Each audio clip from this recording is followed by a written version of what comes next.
Hello, everyone, and thank you so much for tuning in to the Boxing Authorities. Joining me at the desk, as always, Luther Dupree Jr., Smokin Jim Frazier, and my name is Claudio Relsano. We're going to start the show off with a very, very special guest, someone who's always had time for me, is great at what he does. He is a writer for Bleacher Report, CBS Sports. He's a contributing writer for the Boxing Scene website, which is a great boxing website. He gives great insight, and he's also a Boxing Hall of Fame voter, and that is Lyle Fitzsimmons. Lyle, thank you so much for being on the show today. Thank you. Hey, guys, it's my pleasure. Always a pleasure to talk to you, sir. All right, man. Well, we're going to start off with the class of 2022, and that is Roy Jones Jr., James Toney, and Miguel Cotto. Your thoughts on the class, and if you don't mind sharing some of the guys you voted for. Yeah, I don't think you can argue with the guys who got in. I mean, Jones for a time was the best fighter in the world for a pretty good stretch. I mean, unfortunately, he stayed on a bit too long and racked up some losses he never would have gotten in his prime. But, for a long time, he was as good as there was and could be compared historically to a lot of guys. So he was a no-brainer, I think. Right. Toney, a tier down from Roy. Obviously, Roy beat him when they fought, but had a great career, fought in a bunch of different divisions, fought a lot of guys, beat a lot of guys, was a pretty good character, too. Just a guy who, if you saw him fight, you remember him. So I think he was legit. Cotto, I think he's close. Some would like it, some wouldn't. I mean, a lot of divisions, fought a lot of guys. You could argue the best guys he ever fought, he lost. Mayweather beat him, Pacquiao beat him. But, 4 divisions. I think he was the first Puerto Rican to win in 4 divisions. Yeah. Went all the way up to middleweight, used to sell the Garden out regularly. So, you can't argue that he was a terrible pick. Some would like him, some wouldn't. I mean, he passes the eye test. But I think Roy and James were easy picks, and Miguel was maybe the next level down from them. Right. Luther? Well, one guy I want to get your thoughts about, and again, thanks for coming on, is Michael Moore. What do you think about his chances? Do you see much movement with him? He's a local guy. He's from around here. We'd like to see him get in. What were your thoughts about Michael? Do you think he has a chance? An awesome light heavyweight, a memorable heavyweight. Unfortunately for him, I think the fight people are going to remember the most with his name attached to it is the one where he lost to Foreman. Right. But he did beat Holyfield. I mean, he's one of those guys. I think he's kind of right in the middle. I mean, you could argue he's somewhere near what Cotto did. He was a beast at 75, and if he had stayed at 75 and racked up a few names there, I think he could have lasted longer if he'd have stayed with Manny. Who knows? I think his background would have built and then gone to heavyweight. But hey, he's legit. I mean, the first big-time light heavyweight to go and win a heavyweight championship and beat a legitimate guy doing it. I don't think you'd argue. If he gets in, I don't think anybody's going to be upset about it. I don't think he's a slam dunk, though. So he's going to be one of those guys who's right on the margin every time. Before I ask you my question, Smokin Jim has always said that if Moore would have stayed at light heavyweight, he would have been the Joe Louis of that division. Your thoughts on that? Yeah, I don't argue that for a second. I think, unfortunately for him, finances and maybe his own body kind of dictated he went up, but he was a killer at 75. If you go back and look at his record, he knocked everybody out. He knocked them out quick. Yeah, and I think he was a champion within his first dozen fights or whatever it was. Right. It wasn't very long, and he was an animal. If he could have managed to stay at 75, or if he'd have chosen to stay at 75, I don't argue he would have put up a long list of victims, and his candidacy probably would have gone up a lot. Well, now you know I'm going to ask you. Why my boy Vinny Paz? Why didn't he make it this year? And do you think he has a shot to get in? Yeah, and I've talked about this several times. Vinny had a great career, right? You can't argue what he did. He won championships from 35 up to 68, if I'm remembering correctly, and I'm sure you'll correct me if I'm wrong. He fought a ton of guys, won a ton of fights, has an amazing backstory, coming back from injury and all that. Seems like a good dude. He's got a lot of stuff going for him.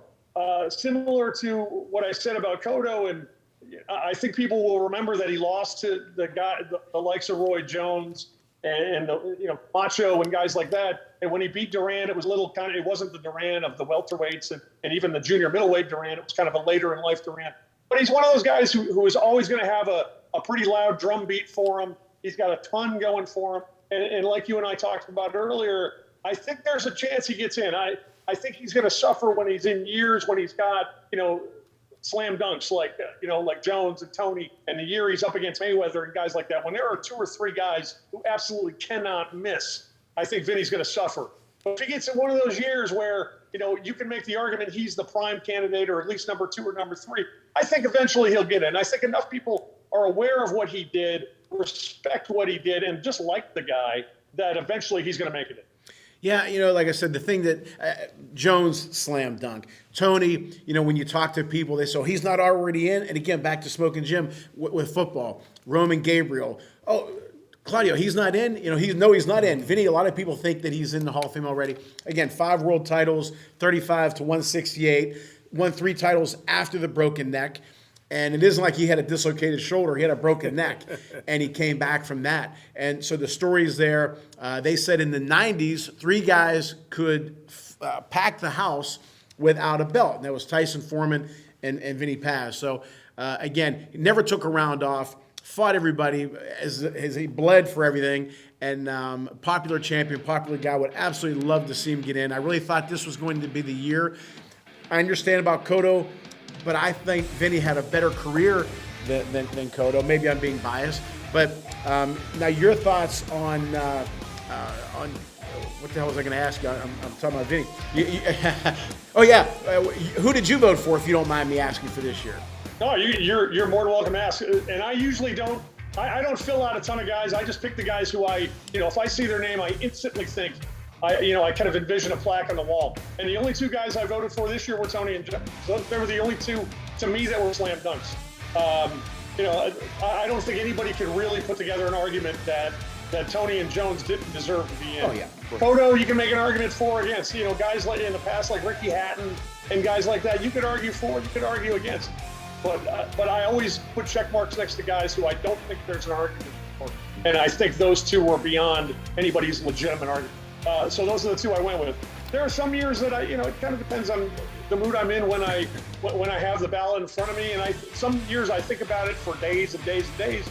And other days I fill it out in 20 minutes because I just do the eye test. So this year was one of those, one of those 20-minute years.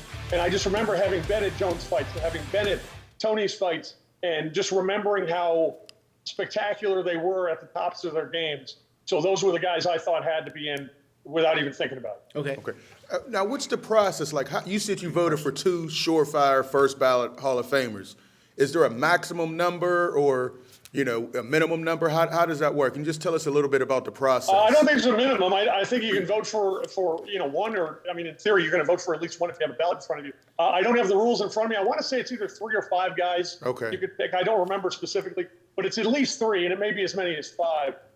That you could pick, and they send you a list of all the guys that are eligible, and they had to have fought, their last fight couldn't have been before a certain time or after a certain time, and they changed the rules a few years ago to kind of, specify who the modern guys are, and they make guys like me feel a little older when they refer to certain guys as being before modern. Right. But like I said, it's a challenge every year. Some years you feel really strongly about guys, and other years there are guys that a lot of Cottos and guys like that, a lot of Shane Mosleys, a lot of Ricky Hattons, that you kind of feel like, okay, well, if I'm in a certain mood, I'll put him in. If I'm not, I'm in. I could argue against him. And there were some years there, like Mayweather, you can't argue that Floyd Mayweather's a Hall of Famer. He's just one of those guys. And there's usually at least 1 or 2 of those guys every single year. Right. Now, speaking of Hall of Famers, one guy that we talk a lot about here is Terrence Bud Crawford and the big fight, Terrence Bud Crawford versus Errol Spence. In your opinion, do you think we get that in 2022? Oh, God, I hope so. This is starting to drift into Mayweather-Pacquiao territory. We talked about that for so long before it finally happened. And, I'm glad it happened. I'm glad they eventually fought. It was fun to go there. It was fun to be in the ring or in the building when they finally were in the same ring together with gloves on. But it felt like it was kind of, a few years too late. Right. I don't have, and I never, up until I got I remember to this day, I remember getting the announcement that it was official. I think they sent the announcement out in January that Mayweather and Pacquiao were going to fight in May. And I remember being surprised. To be honest with you, at this moment, December 20th of 2021, it'll surprise me more if Crawford and Spence ever gets made. It just doesn't feel like these guys are even interested in fighting. At least Pacquiao and Mayweather, they had their promotional apparatuses that would bang heads on everything, and they couldn't agree on things. But it felt like on some level they wanted to fight each other. These two, I think Crawford does, but I don't know that Spence wants anything to do with this guy. And maybe I'm reading it completely wrong. I mean, Errol Spence is a great fighter. I'm not trying to take shots at him. But it just doesn't seem like there's a competitive urgency for either one of these guys to get this thing made, to walk into Bob Arum's office or Al Heyman's office or whoever else's office needs to be walked into and say, all right, enough of the nonsense. I don't want to fight any mandatories. I don't want to fight any other guys. Get this thing done. And if they wanted to get it done, they get it done. And I just don't see them having that want to. And Crawford, I think, is a legit best fighter in the world. Him and Canelo and maybe a couple other guys you can make the argument with.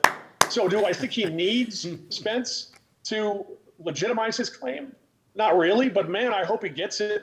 I mean, I hope he gets that fight. I hope he gets a fight on that level because I think he's that good. And I want to see him fight a guy who's arguably as good as he is. Right. Now, listen, I know you said Bud Crawford. I think they both want to fight. I don't see Errol Spence as ducking and not wanting that fight. He said he was going to clean up his side, get all the belts, and then they fight. Bud Crawford, I don't like all the social media call-outs. He's in a river saying, where you at, big fish? Come on. Make the fight, negotiate at the table. Errol Spence, it looks like he's going to get the fight against Udenis Ugas. Yes, right. I think that's great. And then after that, then we can see the fight. But I don't think either one of those guys are scared. They are boxers. They're at the top of their game. I don't think scared is the right word. I don't mean they're in fear. But, certain guys just are hesitant to take fights and they want to do other things and they talk a lot and all the rest. But hey, if he beats Ugas, then they have to. Seen an interview with Angelo Dundee, years and years ago, and he was talking about the Hearns Leonard fight, which was a natural fight, and it got called for about a year or 18 months before it actually got made. And I remember him saying, "Listen, it was me who put it off because I know how this thing works and I know how to build it into a truly spectacular event." And maybe, the geniuses that eventually gave us Mayweather and Pacquiao look and say, hey, it sold 4 million. We did what we wanted to do. If we'd have done it 5 years earlier, it might not have sold that well. Right. But maybe on some level, the guys behind Crawford and Spence are saying the same thing. Like, let it go for a couple more years. Let people get frustrated about it. And then we'll throw it out there and it'll be giant business. So I hope it happens. Do I think it happens in 2022? I wouldn't lay my mortgage on it. I certainly hope so. All right. Listen, one more thing on that. Now, Bud Crawford, what do you think's next for him? Do you think he fights Josh Taylor or what's left? A guy that we're really high on, we covered him when he was an amateur, is Jerome Boots Enos. He's number one in a couple belts. What do you think's next for Bud Crawford? Well, I'd love to see him fight Jerron, no question about it. Taylor, I think, makes sense because I think it's a fight that he probably wins, and it's a belt versus belt, and they can go fight in England or Scotland and put 50,000 people in a soccer stadium or whatever. So, I can see that from the spectacle standpoint. He's beaten. Now, there are other welterweights that are starting to come up a lot like Enos and Ortiz and other guys. Right. But he's beaten all the guys that have been there up to this point. So if not Spence, if not Taylor, then Enos. But I don't think he's going to fight a legitimate young kid until he takes care of some of this other business. I think Taylor would be before any of the young, strong welterweights. Maybe Taylor and then Spence. I mean, if I'm running, now he could fight anybody. I mean, he could do whatever he wants at this point. Maybe he goes to 154. But, if you're going to ask me to lay money on what's next for him, I would probably say Taylor. Two questions for me. One is Canelo. Now, Smokin Jim loves Canelo. Luther and I respect him. We think he's great. But speaking for Luther, I think that we would like to see him clean out a division. Then you can move up. Now, he's going to Cruiser, and there's some talk about Usyk. And, your thoughts on Canelo and the trajectory of his career? Well, first of all, I think he's a terrific fighter. I don't think you can argue that. I mean, he's beaten a lot of really tough guys. I'm not sure how many people thought he beat Golovkin, and I'm not sure how many people believe he actually did. But he did get in there, and he stood in front of him for 24 rounds. And whether you think he's 0-2 or 2-0 or 1-0-1, looks legit. He did get in there with a guy that was knocking everybody out, and he stood in front of him for 24 rounds. He beat Kovalev. He's one of those guys, and you and I were talking beforehand. And I feel bad throwing this name out there to liken him to, but I'm going to do it anyway in context. I throw it out there like Jake Paul, where he fights guys. They know what they're doing when they pick certain guys. Like, Right. he fought Kovalev, who was a Right. monster at 75 for a long time. But Kovalev was on the down level at that point. He was coming on the way down. You put on the resume, wow, he beat Sergey Kovalev. That's a nice win. Yeah. It's not the same Sergey Kovalev who, beat Bernard Hopkins a few years earlier, Exactly, right. guys like that. So he puts names on the resume that maybe aren't quite as impressive upon further review as they are upon first inspection. That being said, from 154 to 175, I don't care who you're fighting, that's pretty legit. Right. The cruiserweight thing, again, you want to jump on the biggest cruiserweight in the world, you want to fight the best guy out there, then I'll be impressed. You want to pick a guy because he's fundamentally, non-existent, and you think you could handle him, I'm a little less impressed. Right. Fight Beterbiev at 75, I'll be impressed. Fight Bivol at 75, Yep. I'll be impressed. So it kind of depends. Some of his wins I'm real impressed by. Some of his wins I'm less impressed by. Luther and I kind of spar back and forth about the fan part of it and the business end of it. Now, you've been to the Boxing Hall of Fame many times, and you and I have both seen fighters that aren't doing so well physically. They didn't do well. They did well financially, but not doing well financially now. I think Canelo, on the business end of it, is doing it the right way. Again, I'm jumping around here kind of. Smokin Jim says, you can't, and he's right, you can't fight the best every single time when you go out there. You have to pick and choose. And I think Canelo, even though as a fan I like to see him, clean out division, fight Beterbiev, and fight, yes, but at the same time, he is, as you put it, cherry picking. Cherry picking. And that's not a knock. I think it's a good thing in a way. But having said all that, a lot of guys aren't fighting. You mentioned Hearns and Sugar Ray. Your thoughts on the state of boxing right now? Or is everybody is the best fighting the best? Because we're applying, like 1970s, 1980s standards Exactly. to him now. I mean, cleaning out divisions. A lot of guys don't do that anymore. Right. He's a businessman. He's in the Exactly. business of making money and making big fights. And he's gone and chased a lot of guys. He's gone to a lot of divisions. He's made big spectacles. Mm-hmm. That's, in theory, what his job as an entertainer and a fighter is to do, and to keep himself healthy. So when he's 50 years old, he can tie his own shoes. Exactly. And make money. So his only loyalty is to his family and to his kids and all the rest. Exactly. And he is serving them as well as they can be served. So I can't argue that at all.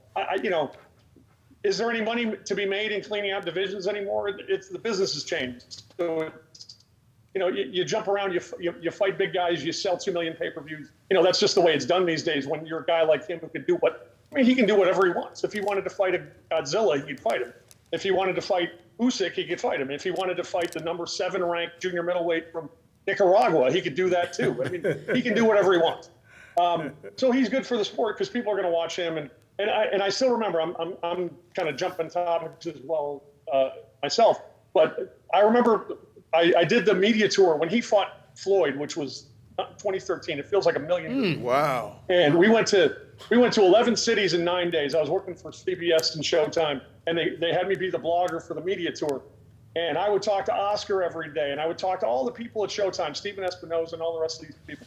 And to a man, and he was 22 years old at the time. He was a kid. He hadn't fought anybody. He hadn't fought anybody other than Austin Trout. And they told me, you wait a couple of years, this kid is going to be the biggest player in the game, without question. And they all say that about all their guys. Right. And, you believe it about one millionth of the time. I'll be damned if they weren't right. And every city we went to, they played in front of 10,000 people who would come up to the pressers, and all those people were there to see him. Every city we went to, Atlanta, D.C., Chicago, New York. We went to Mexico City for a couple of days. And the only city we went to where the crowd was even close to 50-50 toward Floyd was Grand Rapids, where Floyd's from. Outside of that, every fan base, and we're talking thousands of people, they were there to see him. And that was 8 years ago. And now he's beaten everybody since then. He's the biggest player in the game, so he can do what he wants. Do the guys my age, the guys your age, necessarily like the way he does things? Maybe not. Right. But, he's good. I don't think you can argue he's good. And he's doing well because of it. And he puts asses in seats. He puts eyes on pay-per-views. Right. So with him leading the show, boxing does all right. The second-tier guys who can't get arrested, who nobody's watching on television, they suffer. But the top-end guys are doing fine as far as the state of the game goes. Right. Okay. Right. Speaking of state of the game, one thing we always talk about, if there was one thing you could suggest for the sport of boxing to make it better, which one thing you would do if you had that magic stick? Ooh, wow. How much time you got? You know what? Man, there are some days you could hit me with that and I'd list off 20 things. And there's other days where I'm sitting here staring at my wall like, okay, what could I possibly say that isn't already done? I was a big instant replay guy a few years ago. That's helped a lot. I know some people have been barking about open scoring for years. I'm not an open scoring guy, so I don't go with that. No, I think it's going all right. The rich are doing well, and it's on TV a lot more than it was a few years ago. There was a time where the networks wouldn't touch it. You couldn't get a fight on CBS or NBC and things like that. And then for a while, now Fox is taking over, and Fox shows a lot of fights. There are fights every weekend. It's not what it was in the 80s when I remember, I was a kid. I used to watch Tim Ryan on. Yeah, speaking of a guy that's who was right. a Golden era. Yeah. In the early 80s, I used to watch Tim Ryan. I interviewed him a few months ago. It was one of the thrills of my life. Ray Mancini and Robin Blake and guys like that. Harry Arroyo, I used to watch every weekend. That's when I fell in love with this. Right. So it doesn't feel as good as it did then, but it's, I was telling Claudio earlier, I went to Tampa on Saturday night to watch Jake Paul's boxing event. There were 20,000 people there, and whether they were there because they love the nuance of footwork and counterpunching and defense is a question, but there were 20,000 people in there to see a fight. Wow. And Wow. that's pretty cool. So, it's nice to see that, and it's nice to see that there's that sort of enthusiasm out there for something resembling boxing. One thing that I think that would help boxing is, again, when we were growing up, and even a little bit later, there were stories. You knew who these guys were. They just weren't two guys fighting each other. There was a backstory. Again, Buster Douglas, he was fighting for his mom who had recently passed away. The Ray Mancini story, the Mike Tyson story. Vinny Paz. Everybody has a story. So you know who these guys are. You have a rooting interest. You can grab onto them. You can relate to them. Right. And the other thing I think is missing, Lyle, is, for example, January 1st, there's a very nice card with Ortiz and Martin. And a nice heavyweight. But that's on pay-per-view for $40. I think it would be great if it was on a network. Like, again, we grew up NBC, ABC, CBS. You mentioned Tim Ryan. Or on ABC, Howard Cosell. On NBC, Marv Albert. USA Network with Albert and Sean O'Grady. And we can go. And those guys had good fights, damn good fights. Donnie Lalonde, he fought some guys with Tim Ryan announcing. So, but there were more eyes back then instead of pay-per-view. When Areola fought Ruiz, that was a pay-per-view. Why? Your thoughts on that? Well, yeah, there's no question. That's a joke. I mean, putting the card that's on January 1st, making people pay for it. Would I pay $40 for it? No, I don't think I'd pay 40 cents. So I don't argue that. But clearly they have a rationale for doing that. They must think they're going to get something out of it. I don't know that you're ever going to get, the NBC, CBS, ABC like we used to have it. Like you said with Tim Ryan and Marv Albert and Howard and those were the good old days, but now I don't know that they can get that sort of audience consistently. But yeah, would I put Charles Martin on pay-per-view? No, I would put Charles Martin on pay-per-view doing anything, let alone. No. But I'm not sure I'd watch it if it was on ABC either. Oh, really? I don't know. Okay. I might be one of those guys who's kind of in between.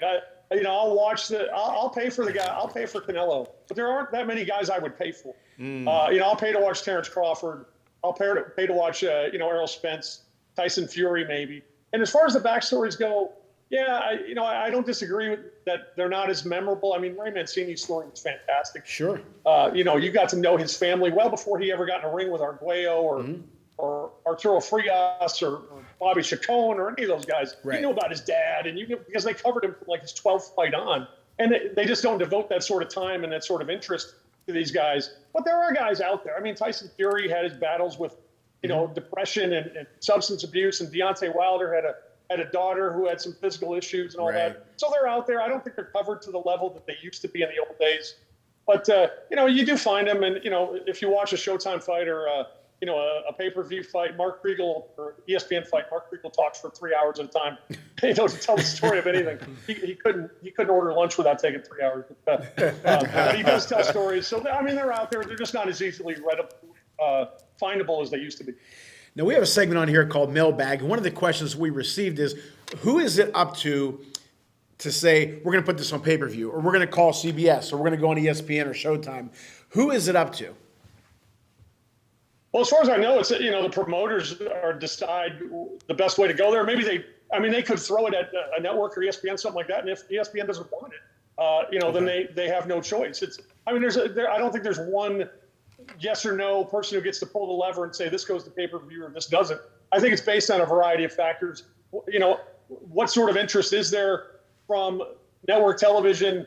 Do they think they can get their revenue back that way? Do they think they could get an audience on pay-per-view for a certain price point?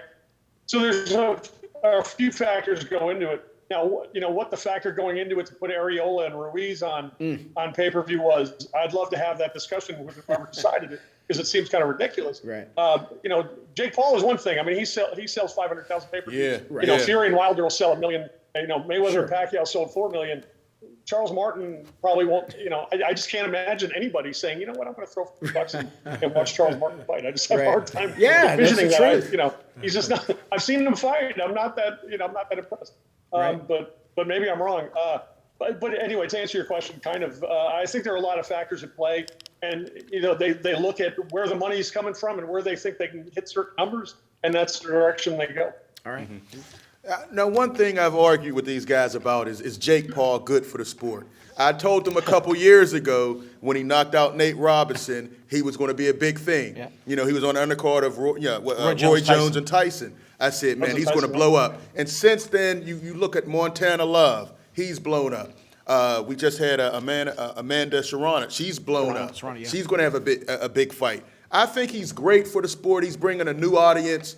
Your thoughts on Jake Paul? You were at the event. You felt the excitement. I think he's great for the sport. I'm impressed what he's doing. I would like him to see him face better competition, but I think he's excellent for the sport, bringing eyeballs to it.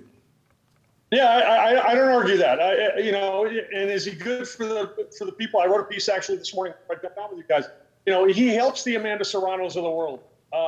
Liam Paro, who was the guy on the first pay-per-view show, who knew who Liam Paro was? Right. But he fought on a pay-per-view, and he fought in front of 20,000 people the other night. There was an energy in the building, and I've been to a lot of fights in casinos and arenas and things like that, and there haven't been many that had that sort of pop when the fighter walked into the ring, did his ring walk, the music played, he came out to YMCA by the Village People, which was an interesting thing. And the whole place was singing, and he was doing the hand gestures and all that. It was like going to an old school wrestling show. It was crazy. The amount of noise and the amount of energy that was going on there. Now, are these people traditional boxing fans? Could they care less, like I said earlier, about counter punching and slipping a jab and keeping the left foot outside the other guy's foot and all that? Of course not. That's not what they're there for. They're there for a circus. They're there for a show. And he puts on a show. And the other boxers who get to ride his coattails, the Amanda Serrano, you mentioned Montana Love, they benefit because of it. Right. Now, they're not main event people, but Katie Taylor and Amanda Serrano will probably fight at the Garden next year, helped on some level by the fact that she has been on his show. So if that's how you judge whether he is good for the sport, yeah, he's good for the sport. Mm-hmm. If you judge, okay, he's pulling eyes away from legitimate fighters, and you want to call that bad for the sport, legitimate fighters, what's his name? Zurdo Ramirez fought Saturday night at the same time Jake Paul was fighting. Right. Does anybody know Zurdo Ramirez fought? Does anybody care Zurdo Ramirez fought? I love and that was a slugfest. Yeah, he's terrific. But if you ask anybody about the fight they saw Saturday night, not many people are going to mention the Zurdo Ramirez fight. That's true. They'll say, did you see Jake Paul lay out Tyron Woodley? Mm-hmm. That's just reality. I mean, he knows his audience. He knows what they'll buy.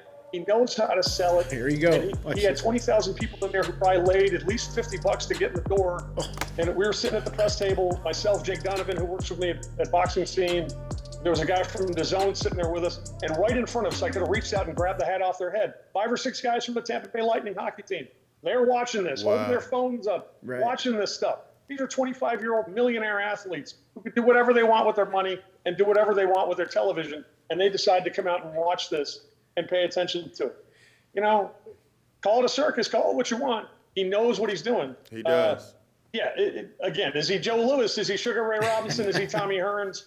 Hell no. I mean, but he's not trying to say that he is. Right. Right. True. He's fighting guys that he matches himself against. He's not fighting Canelo. He's not fighting Tyson Fury. He's fighting MMA guys who have a name but don't have the skill set that he's got.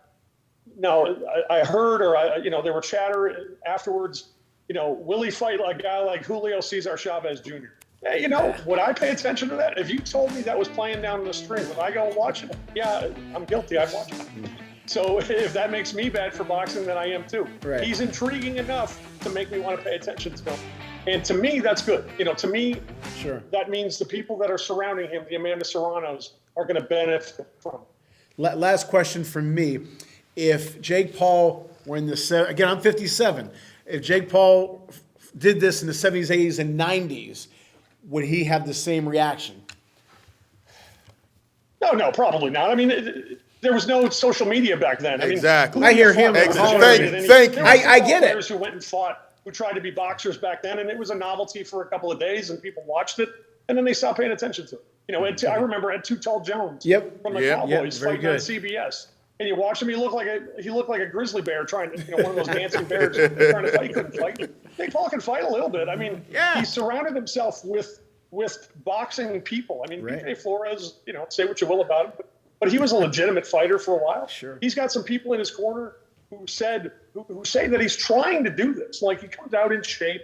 He looks like he knows what he's doing. Mm-hmm. If you watch the knockout the other night, he was kind of feigning the body to draw Woodley's eyes down, and then he came over the top of the right hand. If Tyson Fury does that, they call him a genius. If Jake Paul does that, they say, well, he's a YouTube guy.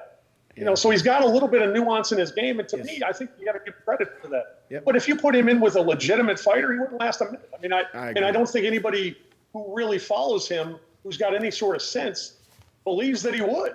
Right. But he's still entertaining to them. Yep. But and I think he's smart enough to know what his limitations are. A man's got to know his limitations. And I think he knows what his limitations are, and he's going to milk it for everything he's worth. Yeah. Right. He's the new age Butterbean. Oh, there you go. He's just a There you go. remix version of Butterbean. And Butterbean had a great career, not the career to Jake sell Paul's himself as had, the but it was greatest great. heavyweight in the world. He was the king of the 4-rounders. Right. He had a pretty good shtick a going good for a one. long Luther? time. Exactly. All right. This guy is Butterbean with 2 million pay-per-view. Right. Now, I didn't like the Frank Gore, Darren Williams. Frank Gore took some hits. I'm like, he was getting tackled by football, but he had some facial expressions that now it's a meme. Right. I'm like, you're going to get hit in your face. He's looking into the crowd. I mean, that picture right there that we're showing. I'm like, you're in a fight, and he's making that face. But it was entertaining, and that's what it's all about. So I'm happy about Jake Paul and what he's doing for the sport. Yeah, Frank Gore and Darren Williams was kind of but it was a fun little fight. I mean, if you just want to watch it and ask yourself, were you entertained by it? Sure. Right. Sure. Are they legitimate boxers? Of course not. Right. But they're selling an event. They're not selling boxing. It's It's an event that has boxing elements to it, but it's not boxing. And I don't know. I don't get offended by it. I don't call it what it's not either. I think if there are people saying that, oh, wow, he beat Tyron Woodley, he could fight, Canelo Alvarez, or he can fight, Tyson Fury, whoever, those people are moral. But if you ask me whether it's entertaining to see him go out there and do that, or whether I was impressed by that knockout, hell, that was a 190-pound man he laid out with one shot. I'm telling you, and it was, a damn good shot. Yeah. There are not many guys who can lay out a professional combat sports athlete with one punch. Yeah. And he can do that. So you got to give him credit on some level. Yeah. No, it was, and everybody has ads, and he had dude wipes as an ad on the back of his shorts. So it's interesting how he laid down face first, and that's what you see. Dude Conspiracy wipes. therapist. I'm just that was just real Sell interesting. space on the trunks and sell space on the bottom of the shoe. That's right. Right. That was prime placement. Oh, yeah. Lyle, tell people tell our great fans where they can see you, read your work, and everything. Like you said earlier when you brought me on, I'm at a Tuesday morning, every Tuesday morning for the last, 14 years, I think. Wow. Boxingscene.com. Usually have the lead piece. So that's been going on for a long time. I love doing it. I love doing the interviews and writing the pieces. I do occasional work for CBS, which I always enjoy doing. They've been great to me over there. And Bleacher Report as well. Cover a lot of combat sports, a lot of boxing, a lot of MMA, and I do a fair bit of ice hockey too. So, they're keeping me busy in a lot of different places, and I love what I'm doing. And your Twitter account real quick, please. At Fitzbits. Jump on. I don't have a huge following, but maybe your show will change that for me. Let me get over, I need to get to Jake Paul numbers. So Yeah, really. Well, we're going to have you on our show even more. As I said before, you've always had time for us. And I'm going to convince you one of these days to vote for Vinny Paz. And I'm going to meet you in person at Canastota. And we'll say, Vinny, that's the guy who put you over the top. Like I told you, I thought it was going to be some big reveal. He was going to jump out from behind the desk and start Well, speaking of that, railing me for not voting for him. Vinny, come on in here real quick. He's on my next ballot. I've marked his name. So I will go on the record today in December of 2021. And when the ballot comes out next year, he's on my list. All right, You got him another vote, Claudio. All right, we're trying. One vote at a time. Lyle, you're the best, and everybody has to read your work because you do great work. Yes, I always enjoy yes.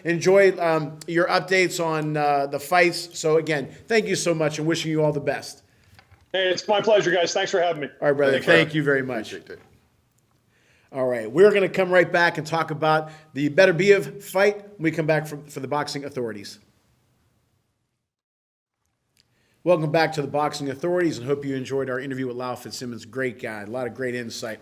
Okay, there was a nice fight this weekend. Artur Beterbiev against Marcus Brown. I did say he was going to stop him in the ninth. Good call. I said eighth, you said ninth. Good call. Right. I'm getting closer to Smokin Jim and his predictions. I'm getting there. But I did say Marvis Frazier was going to beat Mike Tyson years ago, so we'll forget about that. Don't even bring that up. Talk about the fight, Luth. Listen, we knew what it was. Marcus Brown, yes, he got with Derrick James, but he's not on that level. I did see some flaws in Beterbiev, though. He's older. He took a wicked shot, had a bad cut on his forehead, but that just made him meaner. Marcus Brown, you don't stay on the ropes against a power puncher. This is ridiculous. He didn't listen to Derrick James at all and just got punished. Ooh. Look at that wicked shot. Took a knee, quit in the ring. He had more tools he could have used. The first 2 rounds he was moving and staying away, but once he got on those ropes, standing still, got the earmuffs on, he just took a beat. It was bad. He's not on this level. Beterbiev definitely showed heart, and he still has that power. Old as he is, he still has that power. And Brown quit in the corner. Didn't like it at all. He made Derrick James look bad. Didn't follow the game plan. What can you say? Beterbiev's a monster. Smokin Jim, your thoughts on the fight? Well, again, A.B. Slow is beatable. Listen, a lot of your Mexican fighters, including Oscar De La Hoya, say that black fighters can't take it to the body. They was probably talking about, Didn't Oscar go out on the body shot? Sir Marcus, Sir Soft Brownie. Hey, listen, it's not life and death anymore. That's why fighters now from other countries are just taking over the placement that black fighters have because they have other options. You got Russian fighters now, you got European fighters, you got Mexican fighters, and they're hungry. It's life or death for them.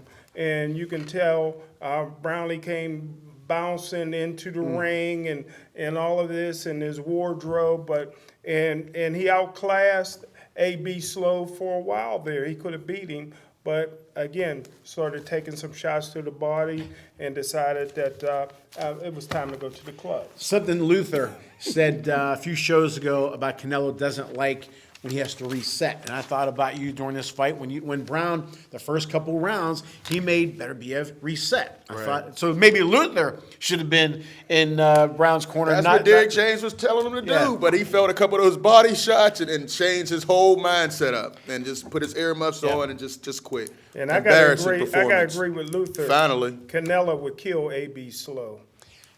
Well, okay, now. Well, I didn't say all that. I said he showed some flaws. All about killing, I don't know about it. I'd like to see the fight. I'd like to see Canelo take that fight. Instead of looking at this cupcake, a C-level guy, cruiserweight. I don't talk about Oh, come on. Oh, your boy Baloo said that Beterbiev, that Canelo would beat Beterbiev. I think he has a great chance because he's very slow. He cuts easy. It would be a good fight. Now, I would accept that fight from Canelo. That would be a solid fight for him. Except meaning? I think that would be worthy of Canelo fighting. See how Luther improves when he agrees with me. Oh, stop. Jim, you've been wrong so many times on this show. thing Seeing about fights. Better Well, I'm being- surprised you saw the fight, Jim. You saw the fight, you just looked at the highlights this time. I think I'm always impressed with Better. He keeps coming. He keeps coming. He throws punches. And again, to Luther's credit, Brown said that Brown made him reset, and he did. But I didn't see him being so slow. I think he's not a big one-punch guy. No, it's accumulation of Accumulation. punches. And, he did what he had to do against Brown. And I don't know. I think he'd be hell for Canelo. Yeah. I think it'd be a tough fight. But I think Canelo outclasses him because Canelo's faster. He has the foot speed. He has the hand speed. And Butterbean showed some flaws this game. I see a lot of guys that can give him a lot of tough. He's 36. Listen, before he was walking through everybody. This guy, I saw him have to reset, and I saw the difficulty he had with that. I saw him cut up easy, but he has heart, he has toughness. Yep. All right. Well, like I said, I would love to see that fight. Don't know if we're going to see it, but would love to see it. Canelo's still cherry picking. And he hasn't mentioned Better Be. No, Maybe he will hasn't. now. A lot of Yeah, guys he saw after some a flaws, fight, like, right. you know what, I I'll see fight something him. I can do. Right. The worse you look, the higher you get on Canelo's list. Well, next is our popular segment, Mailbag. Mailbagboxing at yahoo.com. Continue to send emails to our show here and on my show, the Claudio Relsano Show, at claudiorelsano.com. And I did get the email right, boxingmailbag at yahoo.com. I'm getting there, Luther. There you go. All right. This one is a comment. Arthur, I used to live in Pittsburgh. I still enjoy watching Steel City Sports World and the boxing authorities. And I like listening to your show, Claudio. You guys are the best. Thank you, Arthur. We appreciate it. that very much. This is for Jim. Terry from Minnesota. Do you ever think we will see a fight between a female and a male, and would you like to see it? No, I would never like to see that fight. We may get a fight between a trainee and a male, but I don't think that.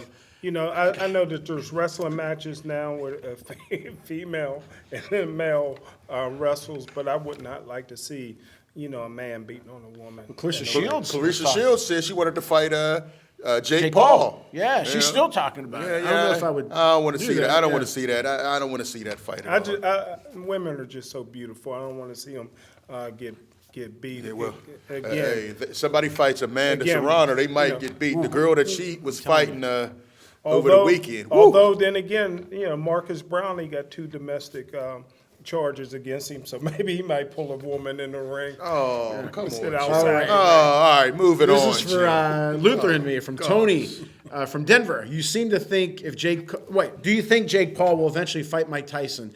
And Claudio, you said he has no chance, and he has no chance at all. I don't think he stands a shot against Mike Tyson. I mean, what he did to Nate Robinson and Woodley, Tyson will do that to him. Your thoughts? Yeah. I say he stays away from Tyson because Tyson Stay in your still has lane. that power. I could see possibly a Floyd Mayweather Jake Paul fight. Who do you like there? I think Floyd still may be able to outclass him just with his speed and stay away from that power. Jake Paul still has some fundamental mistakes he makes. I'm not and Floyd would sure. exploit I'm not it. sure because Woodley looked like a Pat Fryer move when he went down. yeah, he did. But hey, Oh, listen. hey, don't talk about the rookie of the year. USS Cunningham said he did some sparring in the camp with Jake Paul, and he tells me Jake Paul's legit. So don't be surprised if he moves into the. Does he have a boxing chin category. though? We don't know. Does he have a chin? We don't know if anybody had. I didn't know that. Tommy Morrison didn't have a chin till he got hit. Until he got hit. Well, one thing like in baseball, for example, when we've seen the first pitch, 50 Cent, and all these, they look awful, right? Right. In a boxer, if you have a boxer, if he looks awkward, if he's throwing nice jabs or what have you. I didn't mean to hit you, Jim.